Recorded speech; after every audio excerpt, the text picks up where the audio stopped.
ہے۔ اے اہل اسلام، اب اللہ اور اس کے رسول کی طرف سے ان مشرکوں سے جن سے تم نے عہد کر رکھا تھا بیزاری اور جنگ کی تیاری ہے۔ سو مشرکو، تم زمین میں 4 مہینے چل پھر لو اور جان رکھو کہ تم اللہ کو عاجز نہ کر سکو گے، اور یہ بھی کہ اللہ کافروں کو رسوا کرنے والا ہے۔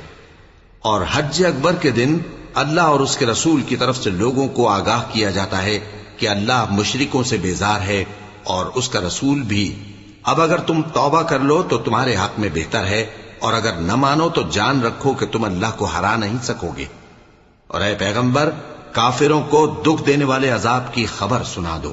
البتہ جن مشرکوں کے ساتھ تم نے عہد کیا ہو اور انہوں نے تمہارا کسی طرح کا قصور نہ کیا ہو اور نہ تمہارے مقابلے میں کسی کی مدد کی ہو، تو جس مدت تک ان کے ساتھ عہد کیا ہو اسے پورا کرو، کہ اللہ پرہیزگاروں کو دوست رکھتا ہے۔ پس جب عزت کے مہینے گزر جائیں تو